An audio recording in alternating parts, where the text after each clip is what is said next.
मुख्यमंत्री युवा कार्य प्रशिक्षण योजनेमध्ये 22,000 लाडके भाऊ होणार बेरोजगार। मुख्यमंत्री युवा कार्य प्रशिक्षण योजना 6 महिन्यांचा कालावधी संपणार, अशा प्रकारे एक न्यूज मध्ये सुद्धा एक अपडेट आली आहे। आणि यामध्ये विभागीय किती प्रशिक्षणार्थी काम करत आहे हे सुद्धा या व्हिडिओमध्ये आपण सांगण्यात येणार आहे। आणि यामध्ये बघू शकता की यवतमाळ मधली न्यूज आहे। तर विधानसभा निवडणुकीपूर्वी महायुती सरकारने मुख्यमंत्री युवा कार्य प्रशिक्षण योजनेतून 22,565 युवकांना प्रशिक्षणार्थी म्हणून शासकीय विभागामध्ये नियुक्ती दिली। त्यामुळे या प्रशिक्षणार्थी दरमहा 10,000 रुपये मानधन सुरू आहे। मात्र 6 महिन्यांचा कालावधी संपण्याच्या मार्गावर आला आहे। त्यामुळे लाडक्या भावावर बेरोजगार होण्याची वेळ आली आहे। राज्यात महायुती सरकारने विधानसभा निवडणूक जाहीर होण्यापूर्वी महिलांसाठी सुद्धा मुख्यमंत्री माझी लाडकी बहीण योजना सुरू केली होती। या योजनेतून महिलांना दरमहा 1,500 रुपयांचा लाभ सुरू करण्यात आला।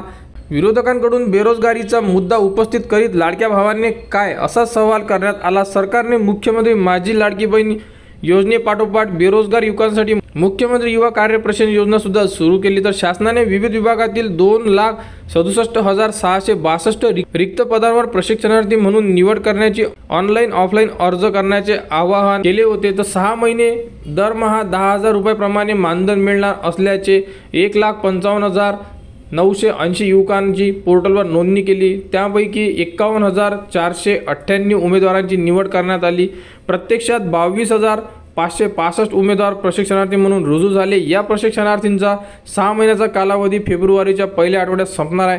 त्यामुळे प्रशिक्षणार्थी बेरोजगार होणार आहेत। तब्बल जो आकडा आहे, जे विद्यार्थी सध्या प्रशिक्षणार्थी म्हणून काम करत आहेत ते आहे 22,565 उमेदवार सध्या कार्यरत आहे। यामध्ये विभागीय प्रशिक्षणार्थी म्हणून सुद्धा बघू शकता। यामध्ये मुंबईमध्ये प्रशिक्षणार्थी बघू शकता तर 3,285, नाशिकमध्ये 5,146, पुणे विभाग 2,167, छत्रपती संभाजीनगरला 4,805, अमरावतीमध्ये 4,486 आणि नागपूरमध्ये 2,676 असे जे प्रशिक्षणार्थी ही विभागीय वर्क करत आहे, म्हणजे सध्या कार्यरत आहे। तर टोटल जो आकडा आहे यांचा हा 22,565 एवढा आकडा आहे। तर यामध्ये आता मुदतवाढीकडे सर्व प्रशिक्षणार्थींची नजर आहे। तर यामध्ये आता नेमकं काय होणार आहे? मुख्यमंत्री युवा कार्य प्रशिक्षण योजनेचा कालावधी संपत असल्यामुळे प्रशिक्षणार्थींकडून जिल्हाधिकाऱ्यांमार्फत शासनाला निवेदन पाठवले जात आहे। प्रशिक्षणार्थींचा कालावधी वाढवून मिळावा अशी मागणी केली जात आहे। त्यामुळे शासन याबाबत काय निर्णय घेतो याकडे प्रशिक्षणार्थ्यांची नजर आहे। तर अशा प्रकारे नागपूर विभागाकडून पत्र आलेलं होतं। हे पत्र तुम्ही बघितलेलं आपण लास्ट व्हिडिओमध्ये सांगण्यात आलेलं होतं। तर या पत्रामध्ये नेमकं काय दिलेलं होतं की यामध्ये जे ही संस्था आहे जिथे सध्या जे प्रशिक्षणार्थी कार्यरत आहे त्या संस्थेमध्ये सांगण्यात आलं होतं की 1,00,000 जे विद्यार्थी आहे परत प्रशिक्षणार्थ्यांसाठी जागा खाली करा, कारण पुढच्या महिन्यामध्ये हे जे जुने प्रशिक्षणार्थी आहे हे आता यांचं जे प्रशिक्षण आहे हे कंप्लीट होणार आहे। त्यानुसार असे पत्र काढण्यात आले होते आणि हे पत्र जिल्ह्यानुसार होते। तर अशा प्रकारे आता नेमका जे विद्यार्थ्यांनी आता मोर्चे आहे तर मोर्चामध्ये पण नेमकं काय होणार आणि यामध्ये सरकार कोणत्याही प्रकारचा प्रतिसाद देत नाही आहे की प्रशिक्षणाचा कालावधी वाढवून देणार